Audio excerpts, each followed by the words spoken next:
frente hoje com um pastor evangélico dos mais conhecidos e polêmicos do Brasil. Silas Malafaia é carioca de nascimento, mas abraçou uma fé que ultrapassa fronteiras. Malafaia tem o dom da palavra, poder que ele exerce há quase 30 anos em programas de televisão transmitidos aqui, nos Estados Unidos, Europa e África. É líder da igreja Assembleia de Deus Vitória em Cristo e combate abertamente a homossexualidade e o aborto. Silas trouxe esses temas para as últimas campanhas eleitorais, o que lhe rendeu alguns processos e muita publicidade.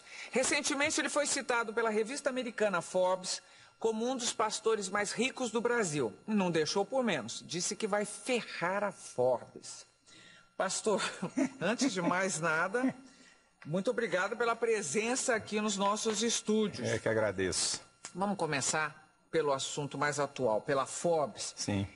Que é recentíssima. A revista publicou que o senhor está em terceiro lugar entre os pastores evangélicos mais ricos do Brasil, com uma fortuna pessoal avaliada em 150 milhões de dólares, que dá em números brasileiros 300 milhões de reais. E o senhor contestou essa informação. Sim. Deixa eu te falar, Gabi. Safado, sem vergonha, bandido, caluniador, tem tudo que é lugar. Pastor, padre, jornalista, tem tudo que é lugar. Quando a Forbes faz uma declaração dessa, não é uma declaraçãozinha qualquer. Eu vivo de quê? Eu vivo de que pessoas acreditem em mim para darem ofertas, na verdade, porque eu sou um pouco diferente de outros pastores. As ofertas que eu recebo é mais de gente que não é da minha igreja. Eu sou pastor de igreja há 2 anos e meio. Então, há 30 anos eu sou conferencista e tenho programas de TV e recebo verbas de pessoas que não me conhecem de perto. 80% são evangélicos e 20% é gente de tudo que é religião. Então, quando eles falam isso, o que subentende? O ser humano é um ser inteligente, que raciocina, que pensa. Esse cara tem 300 milhões, está roubando de gente. Não, roubando não. Está metendo a mão. Mas eu gosto de ser, desculpa, eu sou muito franco. Esse cara está com essa grana toda porque está metendo a mão em alguma coisa. Aí vamos lá. Onde é que está a mentira e a safadeza? Primeiro, minha declaração do imposto de renda, eu vou fazer porque você tem credibilidade. Estou sendo honesto. Se eu tivesse no outro programa, um outro jornalista, mas como você é uma jornalista de muita credibilidade, então exclusivamente aqui para você, aqui, e no meu programa de TV. Porque eu não devo nada, não tenho nada a temer, eu tenho aqui o espelho de bens do meu imposto de renda, tá aqui. Coisa sigilosa que ninguém dá, ninguém abre. Eu estou aqui com ele. O meu imposto de renda, depois você pode olhar o final, onde diz sobre o patrimônio que eu tenho, é 4 milhões de reais. Nesses 4 milhões de reais, tem 2 milhões do capital da editora Central Gospel, porque você é obrigado a declarar o capital, né? Quando você abre uma empresa, qual é o capital dessa empresa? Então isso entra no imposto de renda.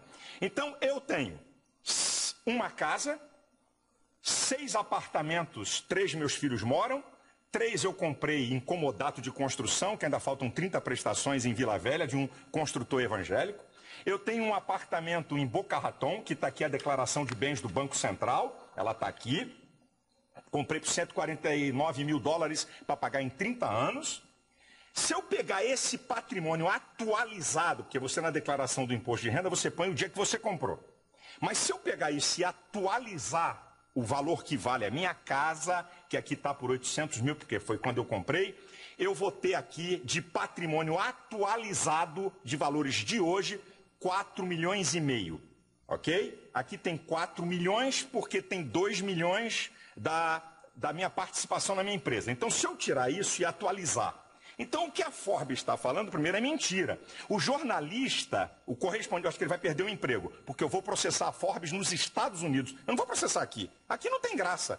Eu vou fazer doer lá, porque eu acho uma safadeza você denegrir, porque se eu tivesse, eu também diria. Porque há 25 anos eu não tenho salário de pastor. Eu sou pastor há 30 anos, tive salário por 5 anos, não que seja pecado errado, é bíblico. A Bíblia fala até que o pastor tem que ganhar muito bem, pela Bíblia, que ele tem que ser muito bem tratado. Mas há 25 anos eu não tenho salário de pastor. Há 25 anos eu vivo de quê? Como conferencista, eu talvez seja o pastor que mais oferta ganho quando prego fora, porque estou na televisão, essa coisa toda, e da minha editora. Para você ter uma ideia, nos últimos 5 anos, eu vendi mais de 1 milhão de livros meus por ano. Mais de 1 milhão. Eu sou o pastor que mais vendo livros, eu sou o pastor que mais vendo palestras em DVD e em CD. Então, eu não posso aceitar que uns caras venham dizer uma coisa com o objetivo, que esse é o objetivo, é colocar um bloqueio na sociedade, que tudo que é pastor, o que ele tem, ou foi roubado dos fiéis, que é um bando, desculpa a expressão, de otários, certo? Então, eu fiquei nervoso com esse negócio. Eu vou contestar um pouco. A revista Forbes é uma revista que trata basicamente de fortunas.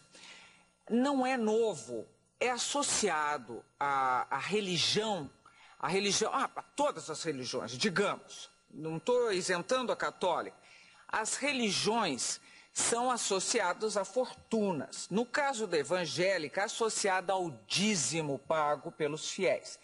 E aí levanta-se a questão tem sempre esse mistério do dinheiro em torno da religião evangélica, que vem do dízimo, etc. e tal, que sustenta as igrejas. Também vem com dízimo. Também, estou dizendo. Dízimo também. Não é obrigatório, mas tem. Verdade.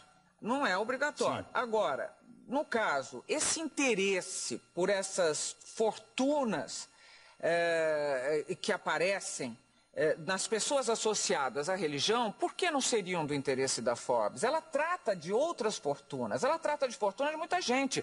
Ela cita o Ike como o Ike Batista, ela cita todo mundo. Por que não citaria os brasileiros associados à religião? E mais, a revista se defendeu citando fontes. Ela disse Ministério Público, mentira, Polícia Federal, mentira, e imprensa. Mentira, primeiro. Não tem um dado na imprensa, seja jornais ou revistas, não tem um dado para ele declarar que eu tenho 300 milhões. 2, a Polícia Federal e o Ministério Público Federal, que são instituições de muita credibilidade, legalmente eles não têm autoridade de falar nada de ninguém. Só tem um órgão, Receita Federal. E que para falar do que eu tenho, um juiz tem que autorizar. Porque sigilo fiscal, sigilo de patrimônios, sigilos bancários, só um juiz pode quebrar. Então eu disse para você, a Forbes pode falar da fortuna de qualquer um, mas fale dos que tem. Quando ele diz que eu tenho 300 milhões de reais, o que a pessoa vai associar?